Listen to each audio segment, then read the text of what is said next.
Marhaba, welcome to Culture Capsule.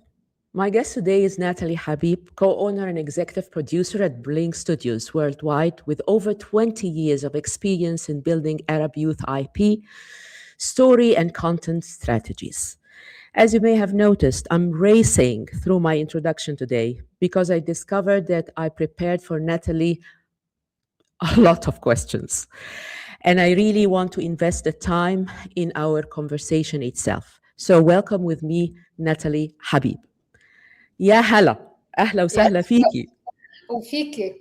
Thank you very much على هالعزيمة. كتير مبسوطة إنه أنا موجودة معك هون اليوم. وأنا كمان فخورة بإن أخيرا معايا جاست عربية فلازم أرحب بيها طبعا بلغتنا الجميلة.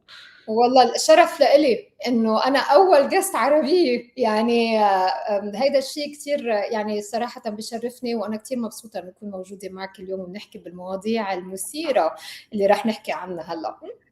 أشكرك ناتالي أهلا وسهلا. As you may have noticed, I have to give a very special warm welcome to my guest Nathalie, who have Arabic heritage. And that's going to start a very fruitful conversation by talking about her roots and her ethnicity.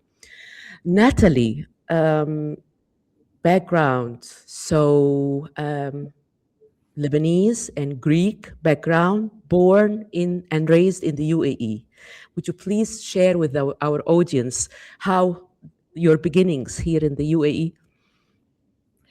Well, my eyes were opened here first in the UAE. So it's been a long time that I've been here, born and raised, proudly born and raised here. And it's where my story began. So it all began here in Dubai. And then it expanded itself, obviously, to the rest of the world, thanks to the United Arab Emirates and its global extensions in many different ways. And of course, still my original nationalities, which, as you very well mentioned, Lebanese and Greek, still play out very much in my personality, in my everyday life. And I embrace them wholly and fully. And they come out also when I least expect them to. But I'm very proud that I belong to these three different cultures in different ways. And they've definitely played out in my personal and professional life. Okay, so you speak English, Arabic, Greek, what else? And French. French. Yes, and French. So, wow. Yeah. So if somebody asks you, where are you from? Spontaneously, what's your answer? Well, the problem is my spontaneous answer is going silent because it's always because I go silent, and then the next thing that I think about is that why don't you guess? And I like to play that guessing game every time. I like to play that too. Good. I bring it back to them because honestly, sometimes I look at myself, obviously in the mirror, and then I know what my background is, but I can only imagine when they look at me, they wonder. So I ask them to take a guess, and then they keep guessing, and most of the time they get it wrong. And then I tell them, and then there's fascination, as always. So what are the guessing? What was the very, very far guessing? What did I hear? I don't know if it's far out, far reach, but I've heard Australia, South Africa, Canada, and I tell them what's Canadian. You know what I mean? So I've Austria, I think. Sometimes, yeah, they keep going obviously to very Western European. I guess it's because my skin is fair. I'm, sort of naturally blonde hair that I accentuate. But in general, yeah, that's where they go to. And then the shocker comes when I tell them where I actually do come from and the culture that I've been influenced by, because obviously you wear that every day, being born and raised in the UAE. So it's very shocking. And the conference rooms, it's shocking. In social setups, it's always it's a nice surprise in a lot of ways. Were you ever in a place where there were people around you, they don't know your ethnicity, and they start speaking in Arabic, not knowing that you speak Arabic at all, and you were intrigued by their conversation, and you told them that you know the language? Well, very often it has happened here. All right. And I'm a little bit sort of, how can I say, I'm a little bit naughty because I don't tell them that You don't, huh? I speak Arabic, and I listen into the conversation. You'd rather enjoy the Yeah, conversation. I enjoy what they're saying. And then at the point where I feel I can come in and say, and I don't even say that I speak the language, I just suddenly throw in an Arabic sentence. And then Okay. the next thing is confusion. And they keep going in English. And I repeat another sentence in Arabic, and it takes a while for them to sort of reorient. And then comes the flow of questions. Oh my God, where are you from? Yeah. Yeah. I wouldn't have guessed, and then yeah, it's fun. I always have fun with this all the time. And what about the other way around? When the people know that you can speak Arabic, do they tell you, طب say something, احكي شيء بالعربي, say something in Arabic, say something in Arabic. Hey, Do they? Dayman, of Yes, course, right? they always would. They always would. Of course, it's like they enjoy the fact that I'm speaking in Arabic and I don't look Arab, and I Yeah. find that a little bit concerning sometimes because, I mean, what is Yeah, it to look like an Arab, right? exactly. So Exactly. How would Arab look like? Yeah, yeah, yeah. But you don't look Arab. This is always the sentence that come up. But you don't look yes, Arab, right? yes, I do give a lot of thanks and gratitude, obviously, to my Lebanese roots in terms of who I am and where I come from. I don't deny that I also have Greek roots, but I was pretty much my entire life in this part of the world, which is what I call Middle Earth. Not Middle East, because it's really where the East and the West come and they converge. Yeah. So and yeah, I mean, it's I'm very proud of this, and I make it a big point in my conversation. So, growing as a TCK child, and allow me to explain to our audience, TCK means third culture kid, a kid who created his own culture by, coming from a one culture, living in another, and then coming by creating his own culture. So you were one of these kids. You were a TCK child, third culture kid or third culture child. And what do you really appreciate today growing up as a third culture child? Well, obviously, first of all, the naming is for both our generations. Samara, I'm sure you agree, is a new one. Okay, so Absolutely.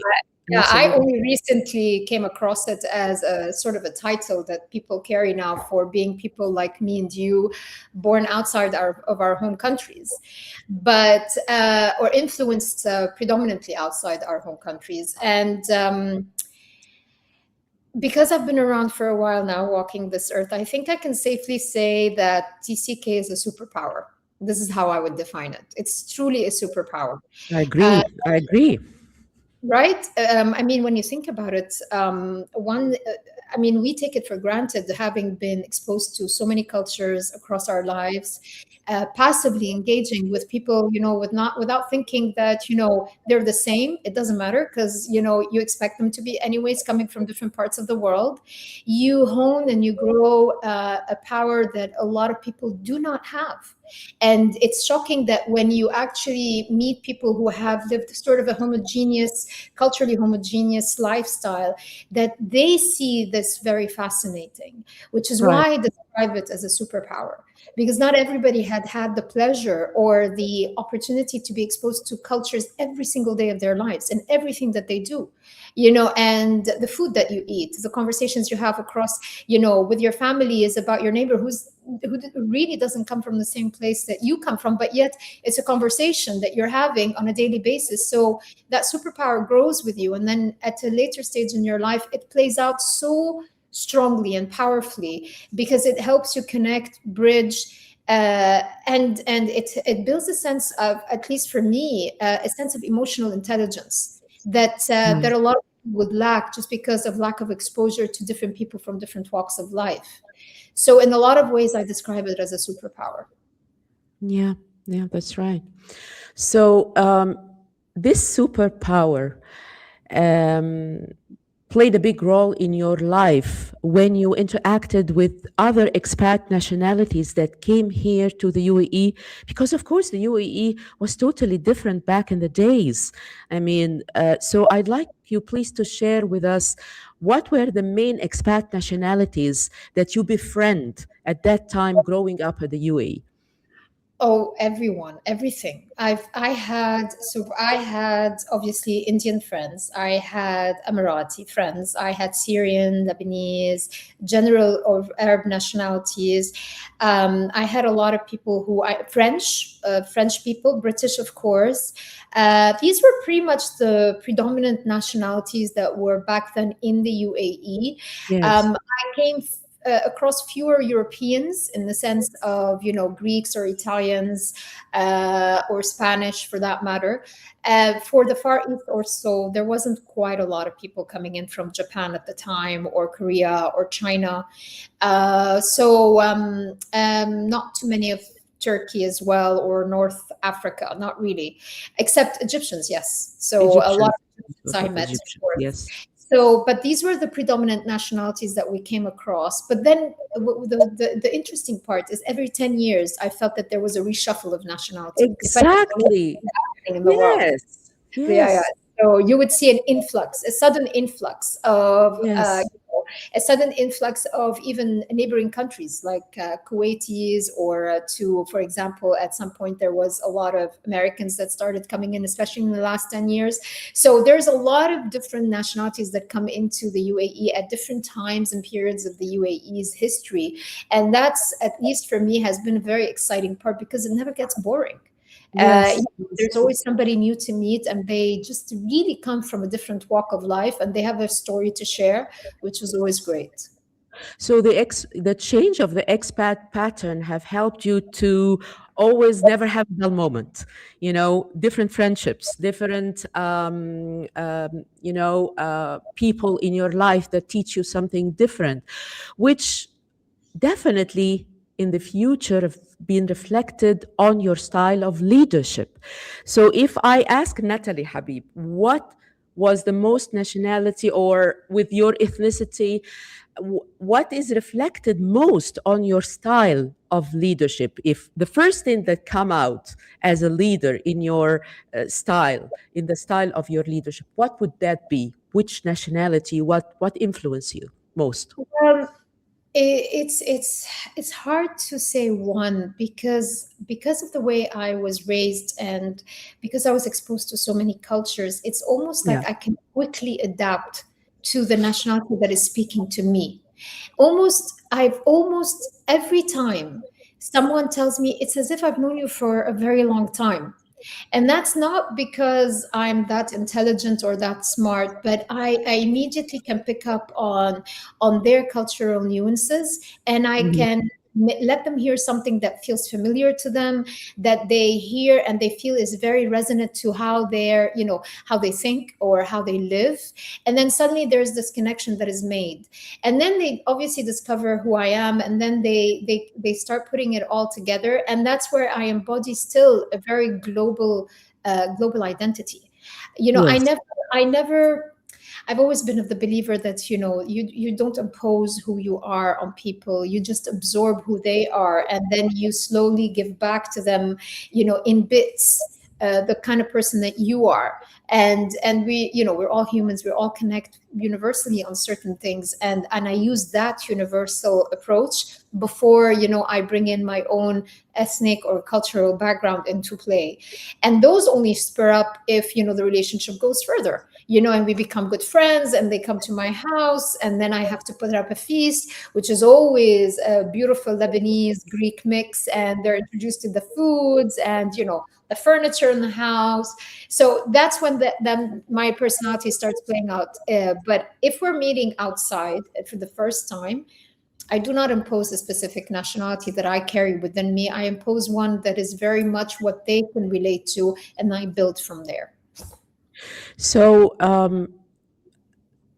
if you are going from one place to another for business, or when you were younger, when you went to the AUB, for instance, to Yeah, study, do yeah. you change hats? Do you feel that, okay, I'm leaving the UAE now, I'm going to Lebanon? I'm going to wear the Lebanese hat or here or there. Do you need to do that, or you feel that I don't feel any changing in me? I'm No, the same there everywhere. is a change. There is a It is change. It in happens, what and way? it's instinctive. It's not something that I think about. So let's say, I come across a Lebanese in Lebanon. Probably my English would be will switch to French words. You Oh know, yeah, that's right. I'd be using more French words. I'd be more Frenchy in a certain way because of that entourage. And then my colloquial Arabic becomes quite Lebanese naturally. Yeah, The way I greet people on the streets, yeah. my attitude, how I react to the crazy traffic. You would never think that I've been living in the UAE for the longest time, and I do know what it means to stop at a red light. In Lebanon, I hit the gas pedal. Go faster. Red you stop, green you go, amber you go faster. And it's not that I do it because I want to be in, but I don't know. I don't know how to explain it. It just naturally kicks in. And I can't stop myself. Even when I, sometimes travel obviously to Greece, and I do a lot of that. The way I speak, my mannerism, the way I use my hands more The than I dressing do. code, Yeah. Natalie, the dressing code. I couldn't go in Lebanon in my sweatpants and t-shirt to buy milk from the grocery store. I couldn't. I Blasphemy. just Blasphemy. Not yes, that you need to be all made up, but you but definitely need to be but dressed for it. Yeah, yes, of course you wouldn't do that. It's yeah, I only was.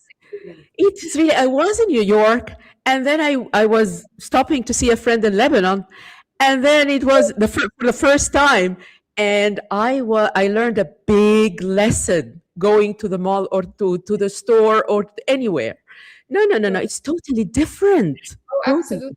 Absolutely. And it's the same for me when I go back, obviously, again to Greece. It's I walk out, I don't care, I'm very European and very open in the way I Yeah. dress and carry myself. When I pack for Greece, there's a different packing system than when I pack for Lebanon. And of course the excess baggage is Lebanon, because you're gonna have to change too many outfits. But in general, yeah, it's very instinctive. And I cannot explain it because I was literally born and raised here. So I shouldn't be, but I think it goes back to my parents and the way that they ingrained in us the pride in where we come from and who we are, and which is something that I hold very dear to my heart.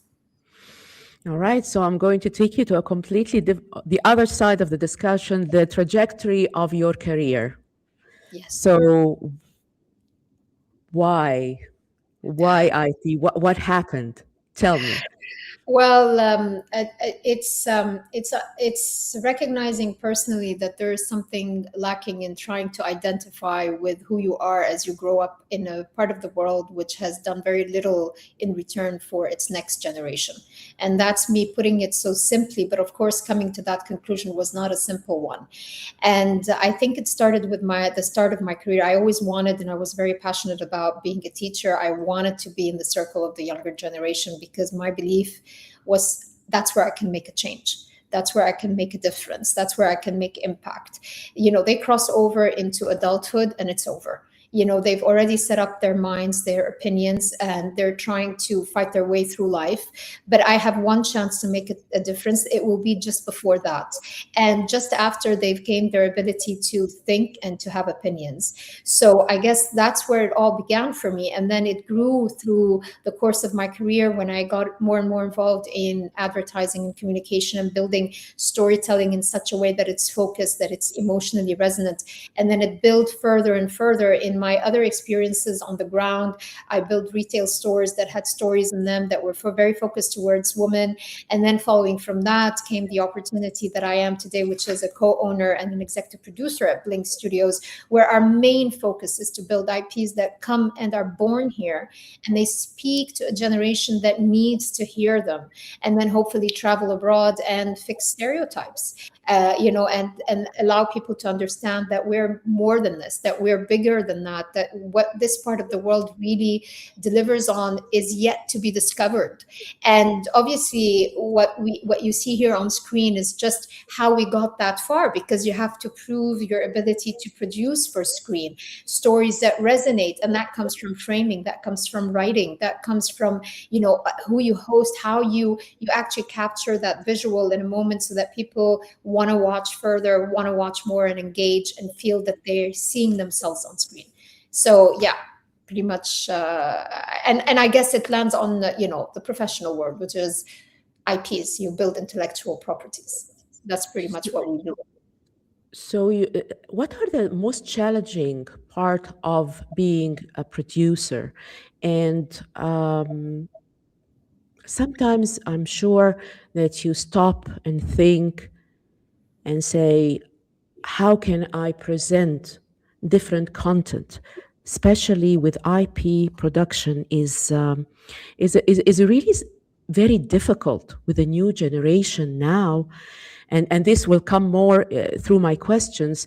But what I really want to ask you is, owning a business that needs that much effort and that, how can you focus on the creativity part that you are also a business owner? Because as a business owner you need to make money.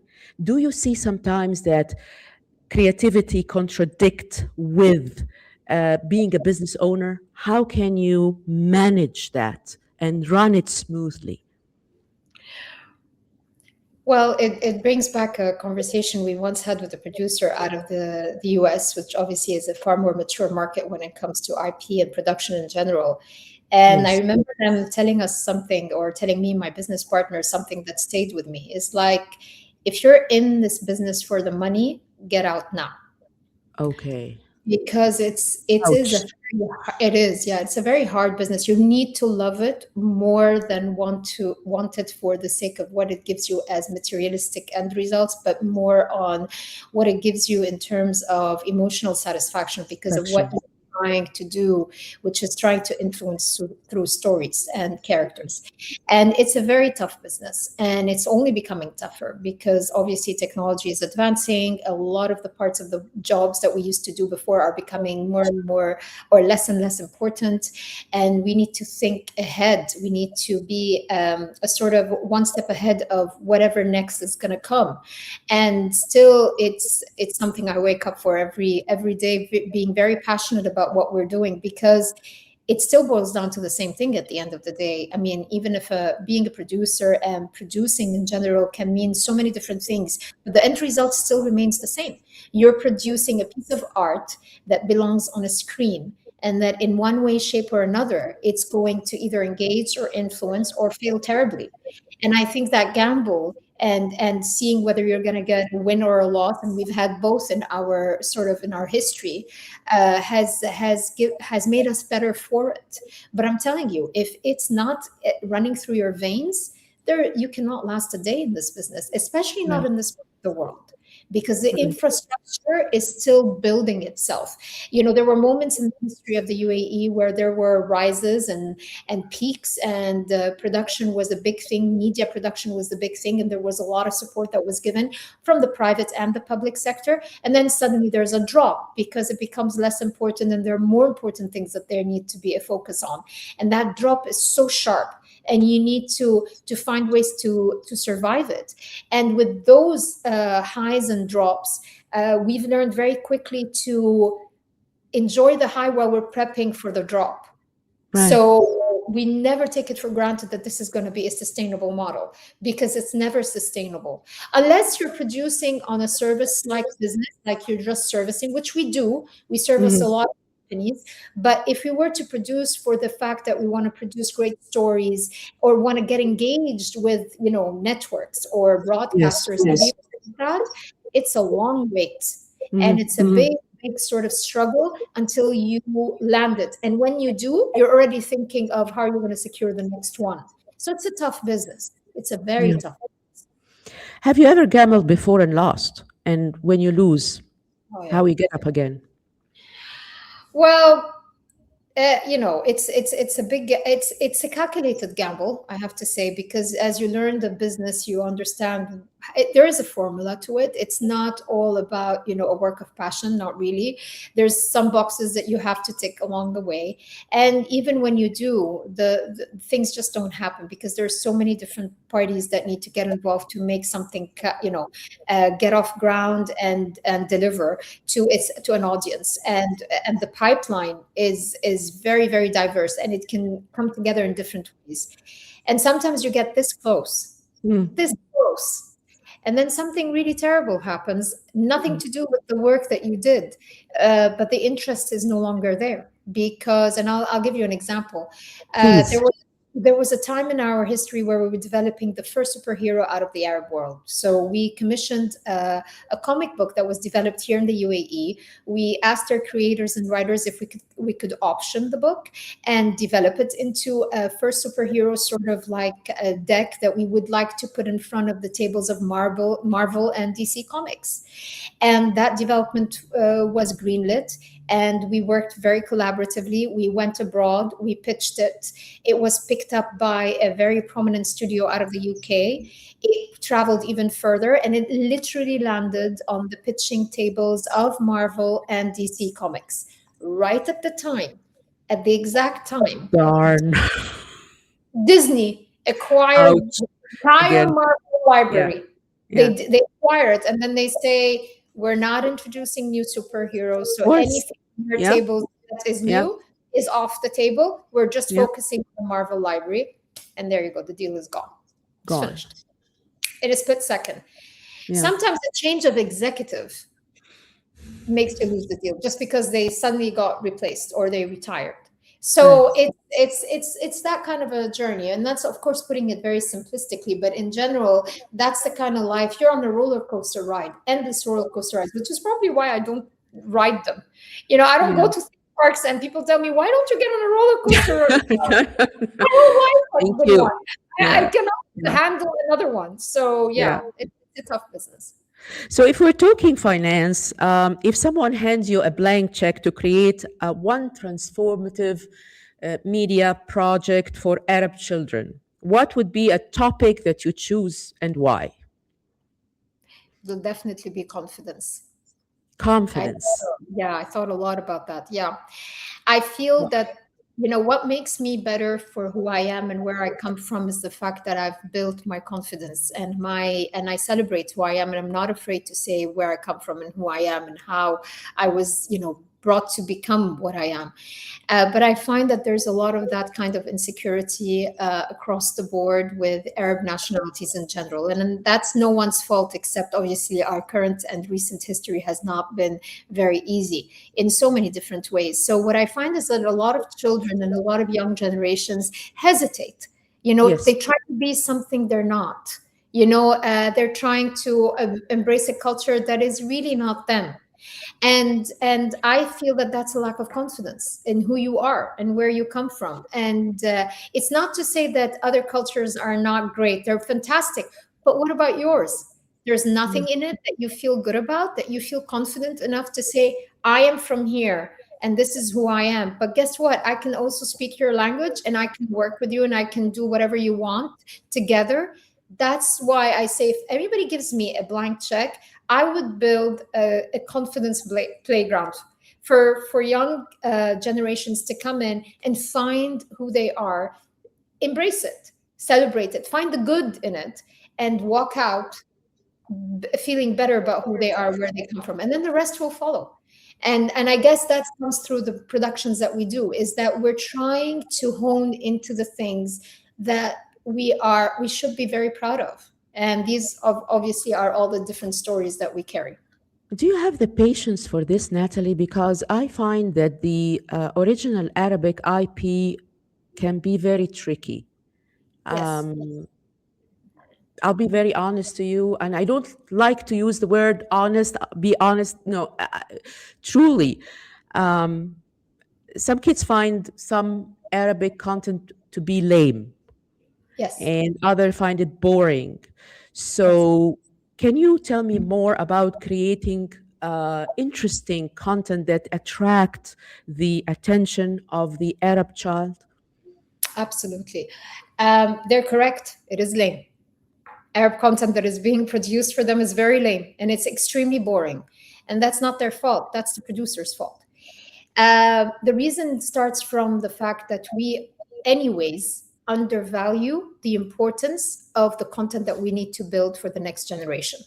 There is a common approach that it's for kids.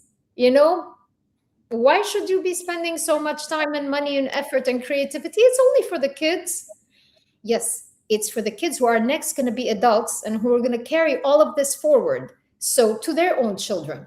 So, and this is the only time in their life in that you can make an actual difference because they're actually listening, because they're curious, they're learning. And you are discarding it as this is for kids. So Yeah. the actual intention to invest into content that resonates with children is so weak and so disconnected in the various parts of our industry that it doesn't it doesn't play out and the end result when the content becomes a reality on screen. And this is where we come in from the get-go.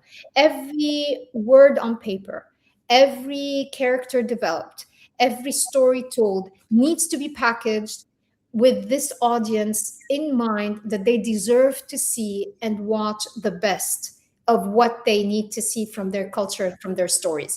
And that's something that the West or the Far East has never diminished or discarded. Never. Which is why their kids grow up into adults. And what resonates with them are stories and movies and series that they watched. And they say, oh my God, it was so wonderful watching that. Do you remember the moment where, and actually what happened was their personality was being shaped by it.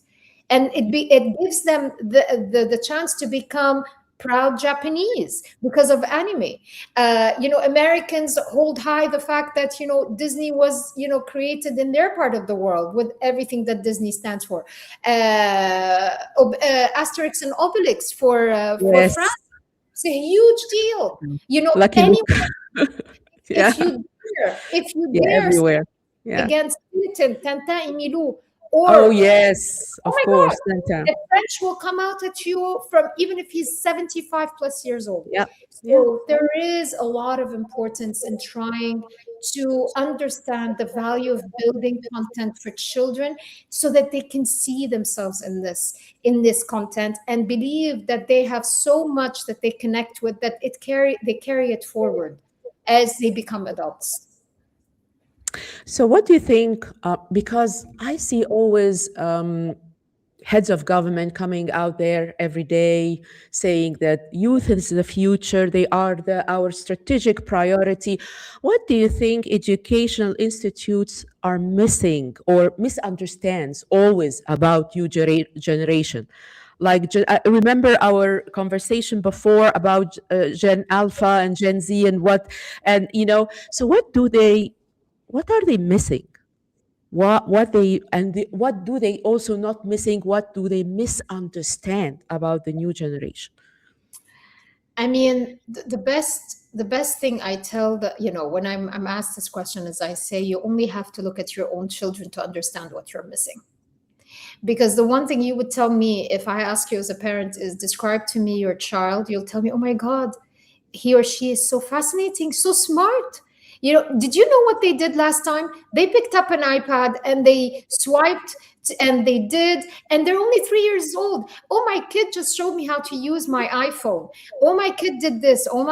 And then they go back to their world and they're putting up policies or they're putting up initiatives. And then they see the kid as something that is different, isolated, and it's a child. You know what I mean? But that's the same person you were talking about in your house as being smart. So recognize that whatever you're building for them, it's as if you're building for your own kid. Will your kid want to be part of the initiative? Is it attractive for them? Do they think it's interesting enough? Do you think it's boring for them? Ask them. They will tell you. They will tell you it's interesting, it's not interesting, it's boring. And guess what? You have to listen. and you have to go back to the drawing board. So for me, anyone sitting, whether in a government position or even in a private institution, and has a sense of responsibility towards building something that will go for the next generation, then they have to be impacting the generation that's going to become next today. And that generation is young. So you need to be talking to them. So I'm hoping that this becomes part of sort of the memorandum, not Yes. the mandate, but it's part of the memo. You know what I Hmm. mean? It's part of the Yeah. memo. By the way, after you do all of this, there's a little bit where you have to give back to the younger generation in your organization. Do something, do an initiative. So, and that's become, if that becomes part and parcel of how we think and how we operate as a nation or as countries in general, I think we're better off for it, that we have a better, more solid future as we flourish Yeah, as absolutely. Yeah, yeah, absolutely. So if we want to include as well expatriate kids with the Arab kids who are living here in the UAE and struggle sometimes with knowing their values and and they have belonging issues, how can we help expatriate third culture kids to thrive and to belong here in the UAE? well, don't build fear in them at home. That's really the key. Fear. Yeah, Okay. In because the what way? parents, the expats are coming. I'm assuming they're already a family and they've just traveled into the UAE, correct? So they've set Correct. up, they've rented a house, they've taken up their jobs, right? But they've come themselves as parents from a specific culture, and in that culture, they've been exposed to potential stereotypes. So when they're coming here, they're already engaging with their children, and they're telling them, be careful, don't do this. I'm not so sure your friend is the right friend that you should have. Mom, why don't you just Oh, go and engage with this kind of guy? I like this person. I like how they are. What we're doing is we're already building barriers. We're building fear in our children of engaging with other cultures, just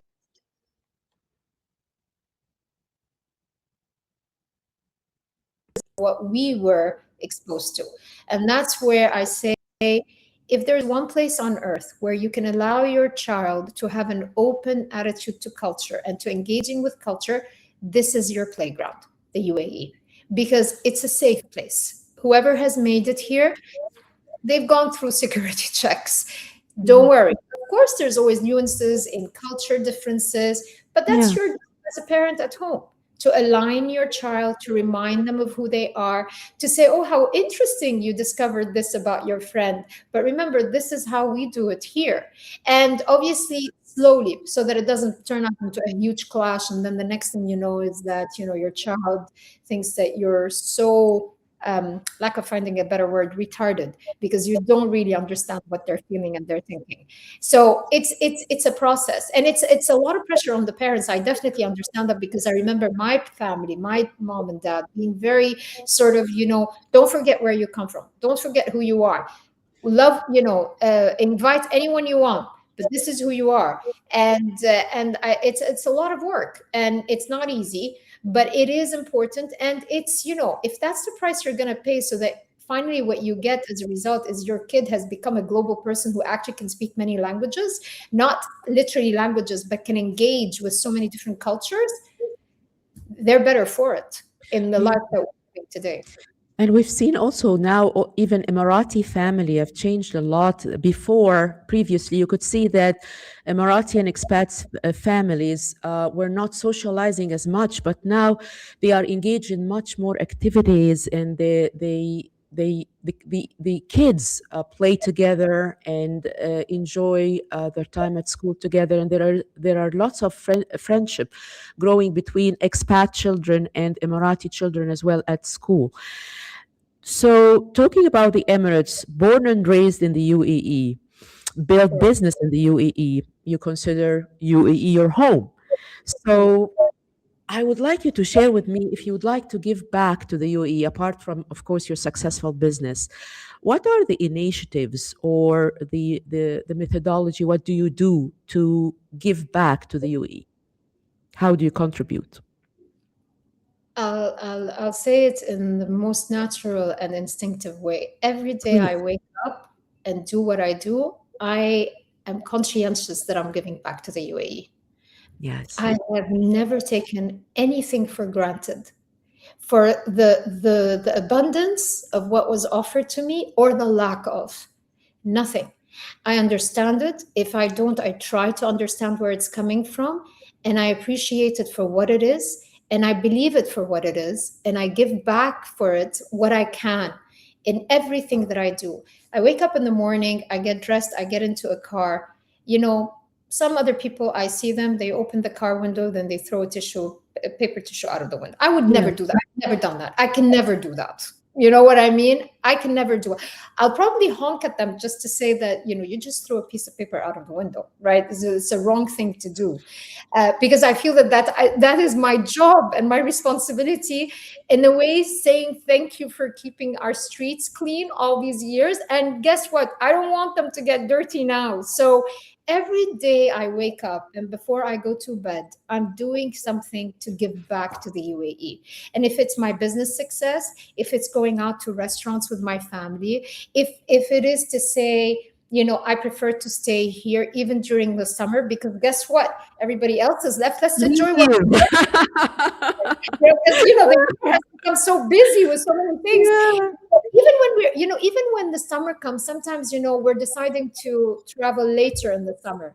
What are we going to do? There are so many things to do because we haven't been able to do them, right? Because either we've been too busy or they've been too packed.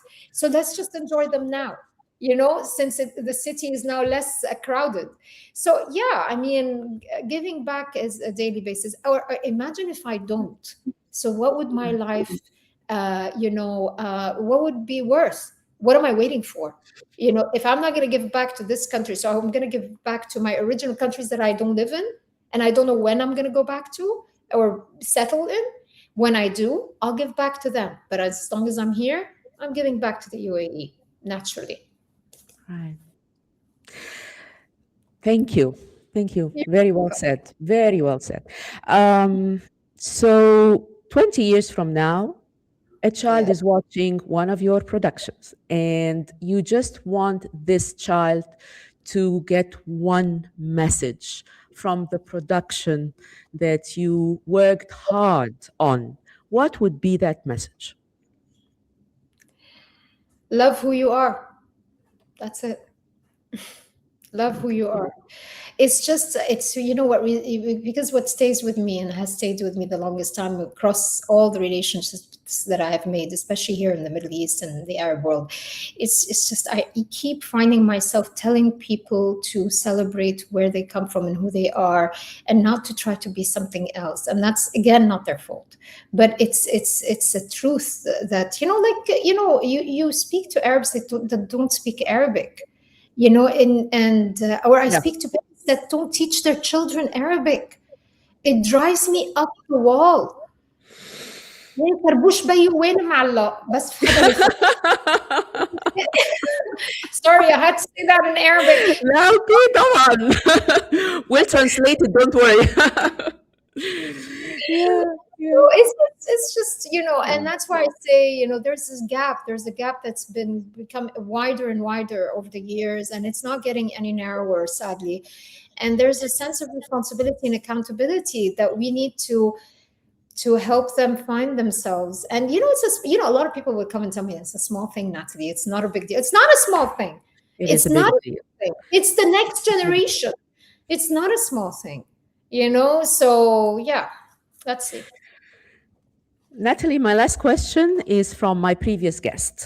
Sure. And my previous guest is the founder of the Pilates Boutique here in Abu Dhabi. And she's asking you, how can we improve more the communication on all levels between the expats and the different culture that living here in the UAE? Share your story openly and honestly. Don't pretend to be one of us. Be who you are and tell us your story. Once your story travels, then we're creating that kind of communication and we're bridging that gap. So, and that's the fascinating part of what I do. When people ask me where you're from or how come you speak Arabic, it becomes a story that I tell, and they're listening so attentively, and then they're engaging with me, and then they're telling me their story. And if we do that through so much social engagement that we are so privy to in this part of the world, because that's really what drives us. We're always at events, we're always networking, we're always at each other's homes, we're getting invited, we're inviting people, we're going out to restaurants. There is a lot of social interaction. Tell the story of who you are, share it openly, and let it travel. And then you'll see that everything that you're hoping to create in terms of building this becomes a reality. I hope I answered that question. And now, Natalie, it's your time to ask your question for our next guest, please. Absolutely. So, what childhood moment would you pass on to your own children to keep your story alive? Oh, that's a very powerful message. Thank you so much.